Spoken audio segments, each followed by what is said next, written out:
My name is Luna, and I've been married to Lucas for 3 years. We used to live alone when we were dating. But after we got married, we moved in with Lucas's dad because his job was nearby. Even after we got married, I kept working. But I had to quit my job because Lucas's dad needed help. He started having memory problems about a year and a half ago. And it got worse over time, so he needed someone to take care of him. At first, we thought about sending him to a nursing home. But Lucas really didn't want to. He asked me to take care of his dad at home, so I agreed. Luna, please, let's try to take care of my dad here. I don't want him to go to a nursing home, Lucas begged. I understood how he felt, but it was a big responsibility for me, and I wasn't sure if his dad wanted me to take care of him that much. So I asked Lucas to help me as much as he could. I had never seen Lucas beg like that before, so I thought he would support me. But taking care of his dad turned out to be harder than I thought. His dad needed help with simple things like walking, using the bathroom, and taking a bath. He could still move around, but he often tripped and fell because he couldn't support himself. So Lucas and I decided to change our house to make it safer for his dad. Even though we were still paying off debts, we realized that his dad's safety was more important. At first, Lucas helped a lot with taking care of his dad. But as time went on, he started saying he was too busy with work to help. And after about a year of taking care of his dad, he stopped helping altogether. He even started going out on his days off instead of helping me. My father-in-law's health was declining, and he needed more help with basic things like using the bathroom and taking a bath. It became too much for me to handle on my own, so I talked to my husband about it. You promised to help, didn't you? When was the last time you actually helped out? It's been months, I said to him. He needs more care than I can give him alone. I'm feeling overwhelmed, I added. I think we should seriously consider putting him in a nursing home instead of trying to take care of him at home, I suggested. We agreed to take care of him at home until the end, but at least we should consider getting professional caregivers involved. Your dad needs more help than we can give him alone, and there are people who are trained to do this. I'm not strong enough to handle everything, especially tasks like bathing, I explained. But my husband didn't agree with me. He got upset and left before we could finish talking. Lately, I've noticed he's been stressed about money. However, I couldn't keep taking care of his dad on my own. So even without my husband's approval, I started arranging for home care services. His dad was assessed as needing a high level of care. So we arranged for a caregiver to come 5 times a week for about an hour each day. We also made a plan with our long-term care insurance, so I wasn't worried about the cost. But we hit a snag on the first day of home care services. Hi, I'm Mira, your caregiver. I'm here to help you from now on, she said. Nice to meet you, Mira. I'm looking forward to working with you, I replied.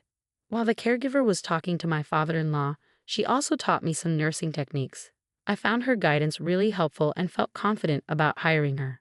But when my husband came home and saw her, he got really angry. Luna, I never agreed to home care services. What's going on? He yelled at me. But I've been telling you that I can't do this all by myself anymore.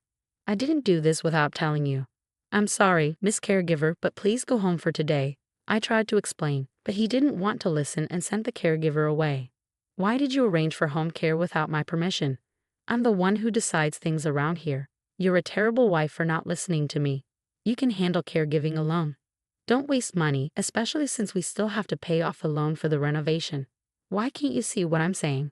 I've told you many times that I can't do this all by myself, Lucas. You've stopped helping with caregiving, haven't you? That's not keeping your promise. And the renovation was necessary for safety.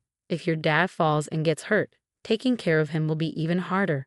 You might not get it because you haven't been doing any caregiving for over a year now.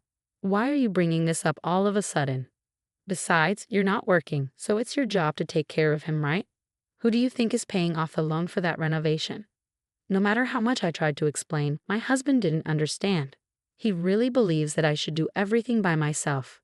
After that, I only had the caregiver come when my husband was at work.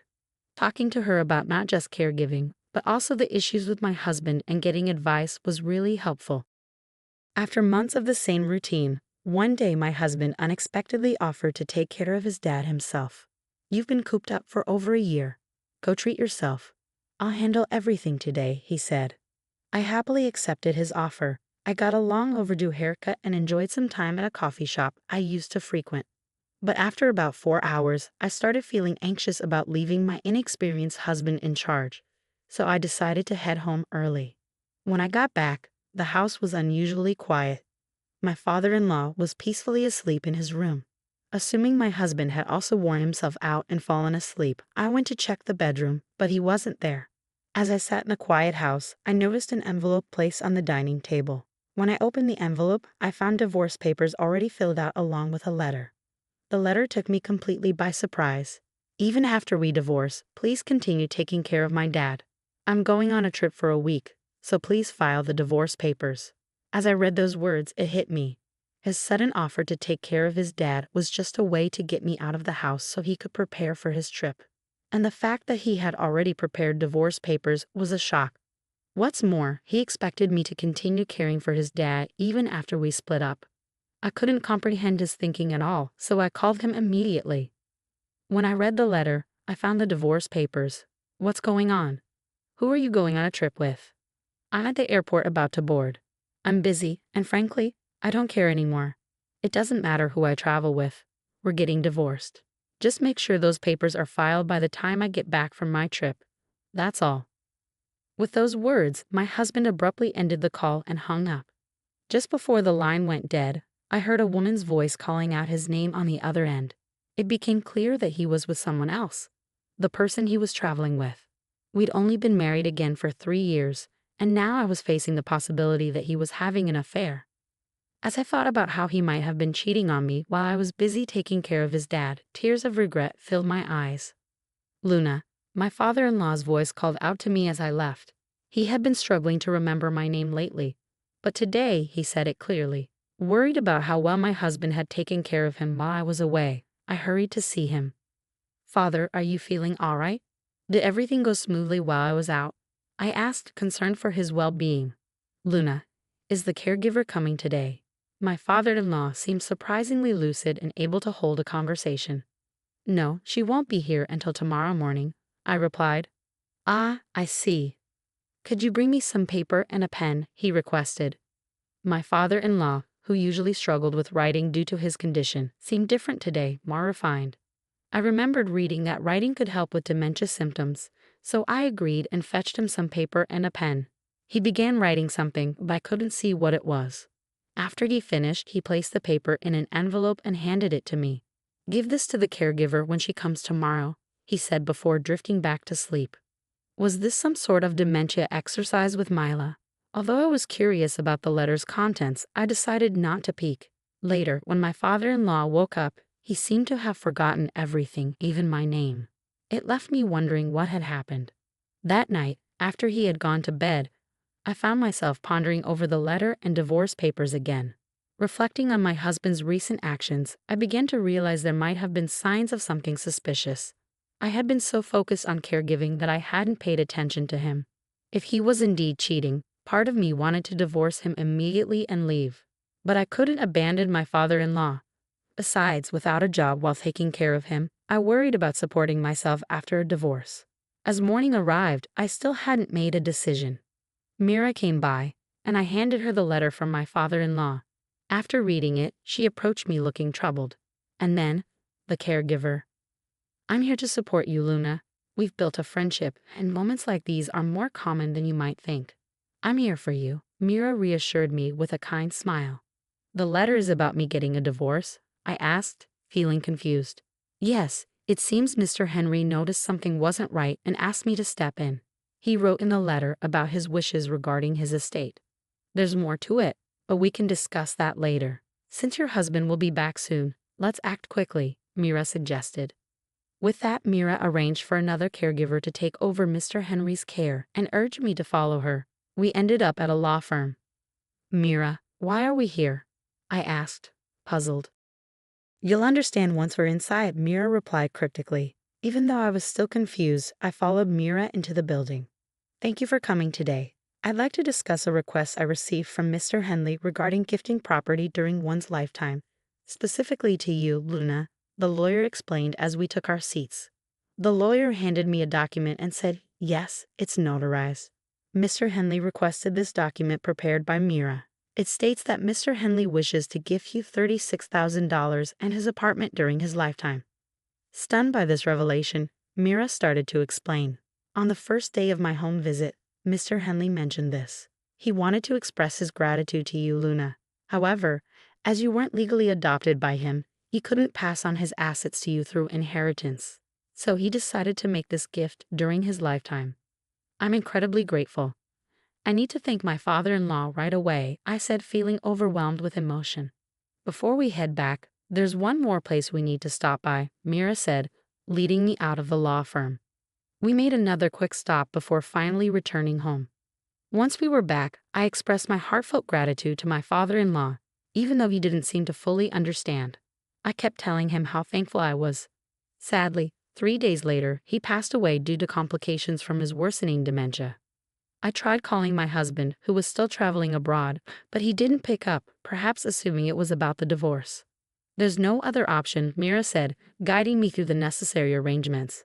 As we gathered with relatives to make preparations, my husband's absence, being the biological son of my father-in-law, was a point of contention for some. 2 days later, my husband returned home, completely unaware of what had transpired. He was immediately bombarded with questions from all sides. Hey, help me out here. I swear I'm not cheating. I was just taking a vacation to unwind after being a caregiver every day, my husband protested. You can't lie twice. Even if you claim you were caregiving, there's no evidence to support that, I countered. I know for a fact that you went on that vacation with your mistress. Security cameras at the airport caught you two acting like lovers, I added firmly. With that revelation, my husband seemed to resign himself to the judgmental stares from the relatives. Several days later, once the tension had eased, I proceeded to file for divorce.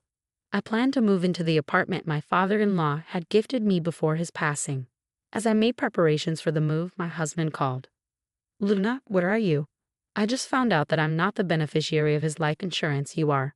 All I was supposed to get was his life insurance. What are you going to do about this? He demanded. What did you tell my dad while you were taking care of him? You and that female caregiver must have conspired together. You two planned this, he accused angrily. It was your father's wish. Mira and I only followed his instructions, I explained calmly. Well, we're divorced now, and you and your mistress will be hearing from my lawyer soon. Make sure to pay up for the compensation, I added firmly. What do you mean we're divorced? Besides, since you got my dad's life insurance, you can consider it as your consolation money, right? So I don't owe you anything, my husband retorted arrogantly. It seemed he had forgotten that he had left me the divorce papers to file before he left for his trip. I was surprised by his callous attitude. The divorce papers were left by you with a letter asking me to submit them, weren't they? And the life insurance is a precious inheritance from your father, not something I received from you. So you should cover the compensation, I insisted firmly. My husband was speechless at my words, unable to respond. We realized we weren't making any progress and decided to end the call. He continued to call several times afterward, but following Mira's advice, I changed my phone number. I still see Mira occasionally. Even after my father-in-law passed away, she did more for both him and me than my own family, including my husband. I'm truly grateful to her. Eventually, it seemed that the truth reached my husband and his mistress, and I received a call from their lawyer. Lucas told me you were the one in charge, even though I didn't know the full story. I'm sincerely sorry for going on that trip while Lucas's father was struggling. I've already paid the compensation, and I don't plan to see Lucas anymore, she said. That's how things went down. I thought they might refuse to pay, so I was surprised when they didn't. I can't figure out why someone smart like her would fall for my husband. Anyway, he ended up having to pay her in bits. She was pretty well off, and my husband, trying to impress her, spent almost all his savings. I even heard he paid for a fancy trip out of his own pocket. Whether he blew through his savings or not doesn't really matter to me. I'm determined to make him pay back every cent, even if it takes a while. Luckily, we have a family home under my father-in-law's name, so finding a place to live won't be an issue. But with the payments for the loan we took out for elder care, along with the compensation we have to pay each month, it's going to be tough. Even if we deduct it from my husband's paycheck, he won't have much left over. And since our relatives all know about it, he can't exactly ask them for help. I hope he learns from his mistakes. I moved into an apartment my father-in-law gave me, which I get to keep for life. Life's comfortable now.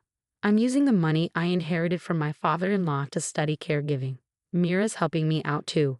I want to be a caregiver like her, someone who can really support families.